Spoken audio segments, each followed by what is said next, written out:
तो भाई लगातार बारिश हो रही है और पूरी तरीके से पूरा जोशीमठ कोहरे से ऐसा ढक गया है ना। तो जी 3:30 से 6 बजने वाला है और अभी तक हम 3-4 किलोमीटर नीचे आए हैं। हर जगह जाम ही जाम लग रहा है भाई, अभी तक जाम ही नहीं खुल रहा भाई। पता नहीं किस वजह से। रोड तो ठीक है आगे, और लेकिन क्या बताएं यार, बाइक वाले ना कहीं भी घुस जा रहे हैं, उसकी वजह से जाम लग रहा है। यही होता है, शेयरिंग होता है। तो हमने जैसे 20-20 हज़ार रुपये हमने सोचा था कम से कम एक पर्सन का लगेगा। हेलो जी दोस्तों, गुड मॉर्निंग, नमस्ते, हर हर महादेव। पंच केदार यात्रा पूरी करके कल आए थे रुपेश के घर, और अभी सुबह हो चुकी है। कल यहीं रुके, अभी नाश्ता करते हैं, फिर मैं भी घर निकलूँगा कुछ देर में। खाना खाते हैं, और कल चाची ने भाई खाना खिलाया, भाभी जी ने भी खिलाया, बढ़िया घर का खाना बहुत दिनों बाद। और सुबह नाश्ता भी कर रहे हैं यहाँ पे। और बच्चों की आज छुट्टी है। हेलो कर दे भाई। आज बारिश की वजह से छुट्टी मना रही है घर पे। कल एक्टिंग कर रही थी, तबीयत खराब है, बुखार आ रहा था। बच्चे भाई एक्टिंग करते हैं कि तबीयत खराब है, कल नहीं जाऊंगी, और बढ़िया हो गया, नोटिस आ गया और छुट्टी हो गई स्कूलों की, बारिश की ज़्यादा वजह से। ये क्या है आज? किस चीज़ की? किसी चीज़ की तो होगी, इतनी बारिश हो रही है उस चीज़ की ना। अच्छा, मोदी ने कर रखी छुट्टी। मोदी अच्छा है तब छुट्टी कर रहा है खूब। मौसम साफ रहना चाहिए, बारिश होनी चाहिए। बता, बारिश होनी चाहिए कि मौसम साफ रहना चाहिए? बारिश देखो बच्चों का वही ऐसा ही है कि बारिश हो जाए तब जाके छुट्टी ज़्यादा रहेगी। तो चलो नाश्ता करते हैं, और उसके बाद थोड़ी देर मार्केट में काम करके निकलते हैं। Shut and shout, here is my handle, here is my support. Get I take a stand, here is my sound. Just in me over and for me out. वाह गुड, ऐसे बोलना पड़ता है, ठीक है, सीधा बोल देना पड़ता है, कोई भी पूछे। दादाजी की पकड़ी गोल, दादी जी की आईना गोल, पापा जी के पैसे गोल, मम्मी जी की रोटी गोल, सूरज गोल, चंदा गोल, हम भी गोल, तुम भी गोल, सारी दुनिया गोल मटोर। अरे वाह। जोशीमठ मार्केट घूम करके थोड़ा हेयर ड्रेसिंग कराई, और भाई देखो इतनी अच्छी यात्रा हमारी रही ना। कल हम हेलन क्रॉस किया हमने लगभग 3-4 बजे, फिर गए हम उर्गम। पता है हमारे आने के बाद वहाँ पे रोड ब्लॉक हो गई, वो अभी तक अगले दिन के 12 बजे तक अभी तक ब्लॉक ही हो रखी है, खुली नहीं है। तो भाई ऐसा लग रहा है ना भगवान जी ने हमें कहीं दुख परेशानी नहीं दी, थोड़ी बहुत परीक्षा ली वो हमसे, लेकिन रोड ब्लॉक भाई, मतलब दूसरा रास्ता दिया एक जगह तुंगनाथ पहुंचते हुए, दूसरा रास्ता दिया, वो भी लगभग आधा 1 घंटा एक्स्ट्रा लिया बस। बाकी कितना अच्छा रहा यार, सब जगह रोड ब्लॉक हो रखी है। कहीं जब केदारनाथ से आए उसके 2 दिन तक भी यात्रा बंद थी। सिमट में भी मौसम ख़राब हो रखा है, कोहरा ही कोहरा। अभी मैं घर नहीं गया, थोड़ा यहीं ऊपर वाले घर पे जाते हैं। ये देखो कोहरा कितना ज़्यादा हो रहा है, हाँ तगड़ा ही मौसम हो रहा है। घर वाले बोल रहे अभी घर मत आ, जोशीमठ ही रहे। तो वही है, पता करूँगा रोड सही है नहीं है क्या है, फिर उसके हिसाब से प्लान करते हैं। चलो फिलहाल ऊपर वाले घर पे भी देख रेख करने चलनी पड़ेगी।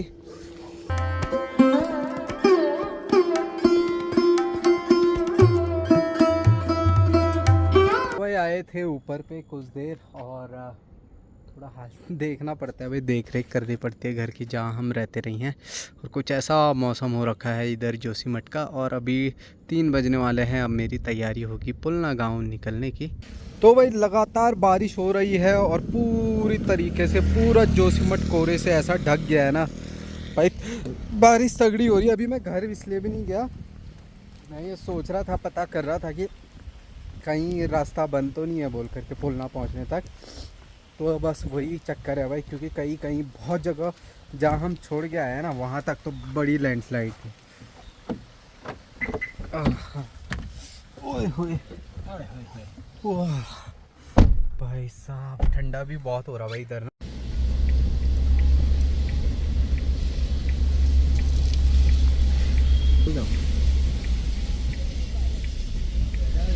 भाई कावड़ी देखे यार, कितने ज़्यादा पहुंच रखे हैं बाइकों में, गाड़ियों में, और इतना ज़्यादा जाम भी लग गया है आजकल के दिनों। ऑलमोस्ट सभी लोग 1-1, 2-2 केदार करते हैं, कावड़ी भी और उसके बाद बद्रीनाथ धाम भी जाते हैं।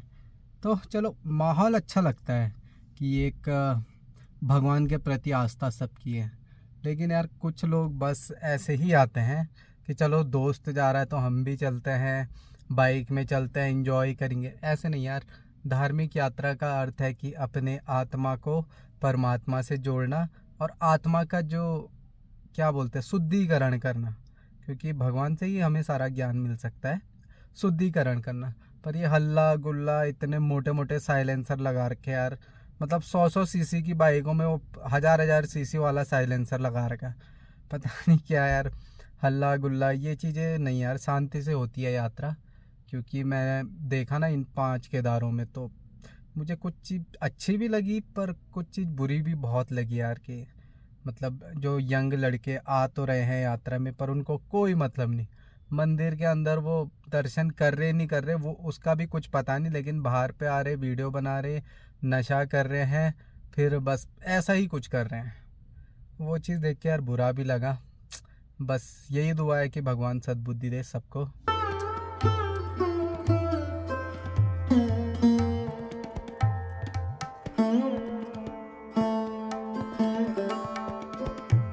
तो जी 3:30 बजे से 6 बजने वाला है और अभी तक हम 3-4 किलोमीटर नीचे आए हैं। हर जगह जाम ही जाम लग रहा है भाई। ये देखो, पहले बारिश रुकी हुई है लेकिन जाम बहुत लग रहा है भाई। रात के 7:30 हो गए लेकिन अभी तक जाम ही नहीं खुल रहा भाई। पता नहीं किस वजह से। रोड तो ठीक है आगे, और लेकिन क्या बताएं यार, बाइक वाले ना कहीं भी घुस जा रहे हैं, उसकी वजह से जाम लग रहा है।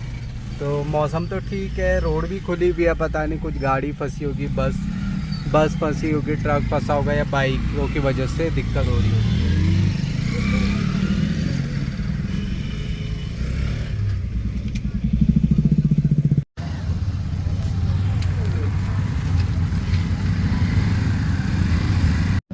आज तो पूरा जाम में रात ही हो गई भाई। बस फंसी है और बाइक इतनी सारी है, कहाँ से निकलेगी बस, कहाँ से निकलेगी गाड़ियाँ।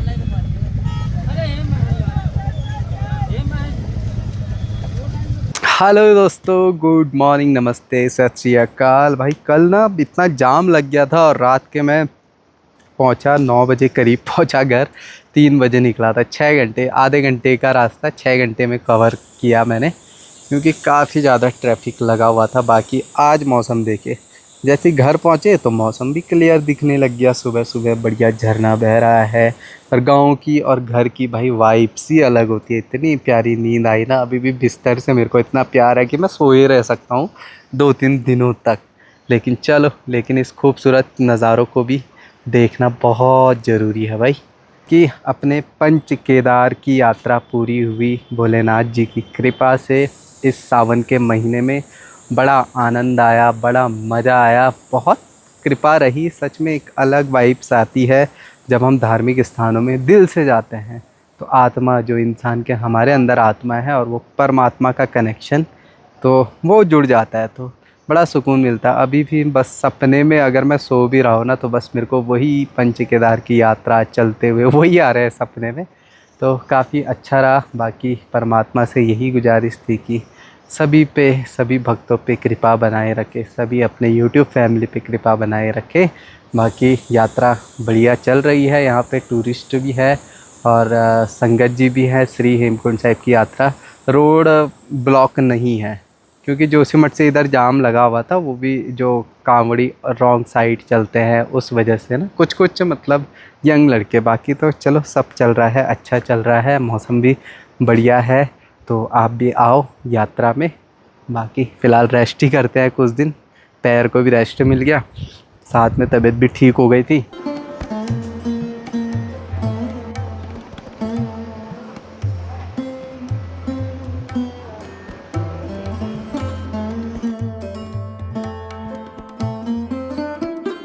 आजकल गमलों में भी बहुत सारे फ्लावर्स खिल चुके हैं, प्यारे प्यारे, सुंदर सुंदर। और यहाँ पे देखो जो सनफ्लावर है वो भी कितना प्यारा सुंदर लग गया। मतलब मेरे जो 10-12 दिन का ट्रिप था उसके बाद देखे भाई पूरा नज़ारा ही चेंज हो गया घर के आसपास। थोड़ा अब जो है बरसात जाने के बाद ग्रीनरी कम हो जाती है, तो देखिए फ्लावर्स भी थोड़ा सूखने लगते हैं, ये अगस्त के बाद से, अभी तक तो रहेंगे वो, मिड अगस्त के बाद फ्लावर्स की कमी हो जाती है।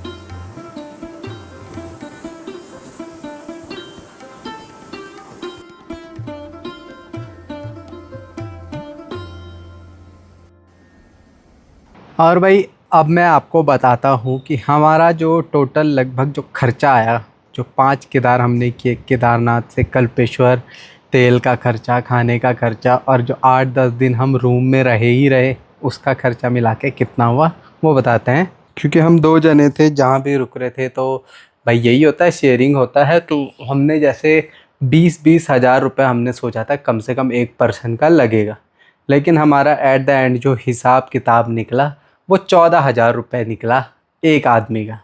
जो घूमे भी हम, जो खाना भी हम खूब खा रहे थे, है ना, रहने का खर्चा, तेल का खर्चा, जो तेल का खर्चा हमारा आया लगभग 5800 रुपीज़, मतलब 5800 रुपये हमारा टोटल खर्चा आया। पुलना गांव से केदारनाथ और बीच में आते आते आते 5800 का लगा। मतलब जाते हुए ये मान के चलो 3000, आते हुए 3000। और बाकी रेंट आपको पता है, कहीं कहीं हमने 1000 पर पर्सन दिया था रहने का रुद्रनाथ में एक रात, और फिर ऊपर रुके थे तो 350 पर पर्सन था रुद्रनाथ में, है ना। बाकी जो होटल में रुके थे, होटल भी हमें 1200 रुपये का मिला था एक जगह, बाकी सगर विलेज में 800 का मिला था, और मध्य महेश्वर में ऊपर हमें 2000 का मिला था, मतलब 1000 पर पर्सन के हिसाब से जो रूम मिला था मध्य महेश्वर। और रांसी गांव में भी हमें 800 रुपये का रूम मिला था। और फिर केदारनाथ धाम में जो है हम 600 पर डे के हिसाब से रहे थे, 6 दूनी 1200 रुपये 2 दिन में हुए थे। तो और खाना भी हम खा ही रहे थे सुबह शाम। और कभी कभी क्या हो रहा था, जैसे हम मंदिर दर्शन कर रहे हैं तो उसी से हम उन्हीं पैसों से कभी कभी हम प्रसाद भी ले रहे थे, और कभी कभी जो पैसे चढ़ाते हैं मंदिरों में तो वो उन्हीं पैसों से डाल रहे थे। लगता है कि यार ये बहुत ज़्यादा नहीं है, बहुत कम है। अगर वही आप थोड़ा सीज़न, थोड़ा भीड़ भाड़ वाले टाइम पे आओ तो 14,000 के आपका 30-35 हज़ार रुपये खर्चा आ जाएगा। तो हम एक सही टाइम पे गए थे, रश कम था और अच्छी व्यवस्था भी हुई, अच्छे दर्शन भी हुए और मज़ा भी बहुत आया, और ख़र्चा भी हमारा कम लगा, बिल्कुल हाफ खर्चा लगा। तो भाई अगर साल में आप एक ऐसा ट्रिप कर रहे हो 7-8 दिन का ट्रिप, और उसमें अगर 15-20 हज़ार भी आपके लगते हैं, लेकिन वो मेमोरी हमेशा के लिए बन जाती है ना। तो ये चीज़ है। तो खर्चा हमारा कम ही लगा था जितना एक्सपेक्टेड था। एक्सपेक्टेड हमें, जैसे हमने मतलब 20-20 हज़ार रुपये अलग रखे थे रहने खाने पेट्रोल का खर्चा सब कुछ का, लेकिन उससे भी कम लगे हमारे। तो बचत ही करके आए हम, तो मेमोरी भी अच्छी रही, घूम फिर के भी आए और पैसा भी बड़ा कम लगा। ये रहा भाई अपना पुलना गांव। बड़े दिनों बाद यहाँ टैक्सी स्टैंड के पास में आया हुआ हूँ। ये देखिए भाई गाड़ियाँ लगी हुई है, और अभी जो valley of flower Shri Hemkund Sahib से जो यात्री टूरिस्ट आ रहे होंगे, आगे से रुक करके सीधा गोविंद घाट की ओर रवाना हो रहा है। और काफ़ी रश कम है भाई, है ना। तो काफ़ी लोग चिंताएं कर रहे थे कि भैया रश ज़्यादा होगा, रूम नहीं मिलेगा। तो ऐसा सिर्फ जून में होता है यार। देखो हम भी केदारनाथ होके आए, कोई भीड़ भाड़ नहीं थी, कहीं भी ज़्यादा भीड़ भाड़ नहीं थी। तो यहाँ भी कम हो जाती है बरसात के दिनों। तो आओ निश्चिंत आओ, on spot hotel room booking करो, रहने खाने की कोई डरो मत, मतलब मेरा कहने का मतलब है डरो मत, आओ तो सब हो जाता है। हम भी अगर पंच केदार गए ना तो हम भी ऐसे ही निकल गए थे, हमने देखा कि वहाँ जाके हो ही जाएगा, तो हो ही जाता है सब कुछ। तो यहाँ भी हो ही जाता है, चिंता मत करे, आओ यात्रा में निश्चिंत करके आ जाओ। और कुछ गांव का माहौल है, सुंदर सा प्यारा सा हो रखा है अभी। और यहाँ पे गांव की जो महिलाएं हैं ना, पता नहीं पंचायती घर में सफाई का कार्य कर रही थी। जो पंचायती घर में बर्तन वगैरह होते हैं उनकी साफ़ सफाई, जो झाड़ियाँ हैं उसको क्लियर कर रही हैं, आग जला करके उनको जला रही हैं। और कुछ यात्री संगत जो है पैदल ही निकलते हैं पुलना से गोविंद घाट, पैदल ही आते भी हैं गोविंद घाट से पुलना की ओर। तो जी चलिए ब्लॉग एंड अप करते हैं और मिलते हैं अगले ब्लॉग में। तब तक के लिए take care, bye, love you all, bye दोस्तों।